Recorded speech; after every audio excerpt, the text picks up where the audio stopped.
Ready হচ্ছিলাম বাজারে যাব বলে। তো রেডি হতে না হতে মেয়ে বলছে মামনি বৃষ্টি হচ্ছে। আমি তো শব্দ শুনতেই পাই নাই বৃষ্টির, কারণ ফ্যান দেওয়া ছিল জোরে। আমার কানে বৃষ্টির শব্দ এখনো যায় নাই। তো ঝুম বৃষ্টি শুরু হয়েছে। ঝুম বৃষ্টি শুরু হওয়ার পরে আমি চিন্তা করলাম যে এই বৃষ্টির মধ্যে তো বের হওয়া যাবে না, তাহলে দেরি করি। দেরি করে যখন বৃষ্টি থামলো তখন সরাসরি চলে গিয়েছিলাম টেনিস ক্লাবে। সেখানে গিয়েছি। এখন যে আমাদের ক্যাম্পেইন চলছে মানে বাচ্চাদের জন্য, যে হচ্ছে টাইফয়েডের টিকার, সেটার রেজিস্ট্রেশন বা নিবন্ধন করার জন্য ওইটা করে টোরে এখন সামনের দিকে যাচ্ছি। ফুলপট্টিতে গিয়েছিলাম, গিয়ে কিছু কাজ ছিল আমার, সেটা কাজ সেরেছি। সেরে টেরে এখন যাচ্ছি ব্যাংকের দিকে। তো আজকে টুকটাক অনেকগুলো কাজ নিয়ে বের হয়েছি। গত কয়েকদিন থেকে বের হব যাব, বাজারে যাব বলতে বলতে যেতে পারি নাই। বৃষ্টির কারণে মন মানসিকতাও তেমন একটা ভালো নেই যে বাজারে বের হব, কিন্তু আজকে একদম নিরুপায় যে না গেলেই নয়, যেতেই হবে, কারণ অনেক কিছুই শেষ হয়ে গিয়েছে। তো যেতে যেতে একদম আমি কিন্তু সোনারপট্টিতে চলে এসেছি। সোনার খনি যেটা বলে মেয়েদের একটা, মানে কি বলবো, অনেক আকর্ষণের একটা জায়গা সোনা।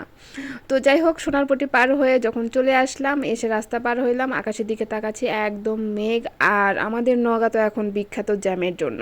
তো এই তো রাস্তাঘাট একদম রিক্সায় ভরপুর। মানে জানি না কি জন্য যে এত জ্যাম হয় বুঝি না। তো বলতে না বলতে কিন্তু বৃষ্টি পড়তে শুরু করে দিয়েছে। আমরা তাড়াহুড়া করে ব্যাংকের ভিতরে চলে গেলাম। গিয়ে যে ব্যাংকের কাজগুলো সেরে টেরে যাব কিন্তু আরও অনেক জায়গায়। তো সাথেই থাকবেন, আজকের ভিডিওটা দেখবেন, আশা করছি সম্পূর্ণ। তারপরে কমেন্ট করে জানাবেন যে কেমন লাগলো। লাভ লাইক দিয়ে কিন্তু সাথেই থাকবেন, পাশেই থাকবেন। তো হাঁটি হাঁটি পা করে কিন্তু আমরা ব্যাংকের কাজ সেরে টেরে এখন এসছি কাপড়পট্টিতে। মা মেয়ে বৃষ্টিতে ভিজছি আর সামনের দিকে হেঁটে হেঁটে যাচ্ছি গুটি গুটি পায়ে। তো যেতে না যেতেই হচ্ছে আবারও বৃষ্টি আসতেছে, কখনো সেরে যাচ্ছে, মানে বৃষ্টি পড়া বন্ধ হয়ে যাচ্ছে, আবারও বৃষ্টি আসতেছে। আকাশ মেঘলা হয়ে আছে, কোথাও মেঘ কোথাও পরিষ্কার, যেখানে মেঘ সেখানে বৃষ্টি পড়তে শুরু করে দিচ্ছে। তো কথা বলতে বলতে এবার যাচ্ছি কিন্তু টেইলারে। টেইলারে মেয়ের কিছু জামা দেওয়া ছিল বানানোর জন্য, অনেক কয়েকদিন হয়ে গেছে আমি যেতে পারি নাই, নেওয়া হয় নাই। তো তাই তো যে হচ্ছে দুটা জামা, আরও কিছু আছে যেগুলো এখনও বানানো হয় নাই।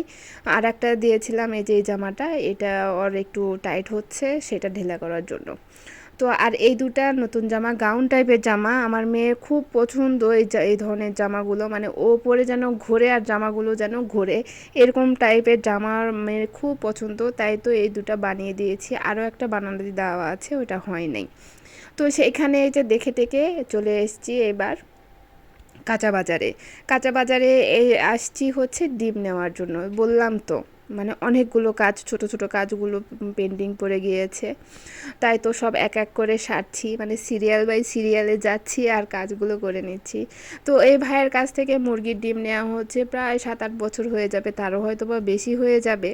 এই ভাইয়ের কাছ থেকে মুরগির ডিমগুলো নেওয়া হয়। তো সেখান থেকে ডিমগুলো প্যাক করে নিয়ে এবার যাচ্ছি কনফেকশনারির দিকে। যেতে এই যে কলা দেখতে পেলাম, এখান থেকে কিছু কলা নিলাম। নিয়ে কিছু খাবার কিনবো। বাসায় যথেষ্ট পরিমাণ আলহামদুলিল্লাহ খাবার আছে, তবুও মনে হচ্ছে যে খাবার নেই খাবার নেই। আর প্রথমে গিয়ে এই যে নরম পাউরুটিটা নিয়ে নিলাম, কিছু চিপস নিলাম মেয়ের জন্য। আর এখন এমন একটা অদ্ভুত সিচুয়েশান তৈরি হয়েছে আমার মধ্যে যে কি খাবো বুঝতেছি না, অথচ খাবার আছে বাসায় আলহামদুলিল্লাহ, কিন্তু কি যে খাবো সেটা মানে মনেই চাচ্ছে না। আবার ক্ষুধাও লাগতেছে, কি যে একটা বিচ্ছিরি অবস্থা। তো যেতে না যেতেই কিন্তু পাশে আমি দেখলাম আলুপুরি, যে দোকানটা আমাদের নওগাঁ বিখ্যাত, সেইখানে ডালপুরি বিক্রি হচ্ছে, গরম গরম নিয়ে নিলাম মা মেয়ের জন্য। সেখান থেকে নিয়ে সামনের দিকে এগোচ্ছি, এক গাদা জিনিসপত্র হাতে নিয়ে। এই বৃষ্টির মধ্যে হাঁটতে হাঁটতে, রিক্সা পাচ্ছি না, কারণ আমাদের এই কালীতলার রাস্তায় এত ভাঙাচোরা রাস্তা যে রিক্সাওয়ালারা আসতে চায় না। আর এখন তো আপনার হচ্ছে রাস্তাতে ড্রেনের কাজ হচ্ছে, আরও আসতে চাচ্ছে না। তো যাই হোক, কিছু দূর হাঁটার পরে রিক্সা পেলাম, রিক্সা থেকে নিয়ে কিন্তু আমি কালীতলাতে নেমেছিলাম এই মিষ্টিটা নেওয়ার জন্য। পাউরুটি নিব আর মিষ্টি হবে না তা কি হয় বলেন? এটা কিন্তু শুকনা মিষ্টি নয়, একদম রসে টইটুম্বুর রসগোল্লা। তো রসের মানে মিষ্টির সাথে যে সুরাটা থাকে ওইটা দিয়ে পাউরুটি ডুবিয়ে খেতে কিন্তু মজার, মানে মাশাআল্লাহ এত টেস্ট লাগে খেতে যে আমি পাগল। তো যাই হোক, আমি কিন্তু মিষ্টি পাগল একজন মানুষ, আপনারা কম বেশি সবাই জানেন। তাই তো মানে প্রত্যেক দিন মিষ্টি না হলে চলেই না, আমার তো খাবার শেষে মিষ্টি লাগেই। তো আজকে অনেক বকবক করলাম, অনেক অনেক সময় নিয়ে ভিডিও করলাম। তো জানি না আপনারা এতখানি পর্যন্ত দেখবেন কি না। তো যারা দেখছেন তাদের অসংখ্য ধন্যবাদ, আগেও দেখবেন আশা করছি। আর আজকে এ পর্যন্ত, সবাই ভালো থাকবেন, আল্লাহ হাফেজ।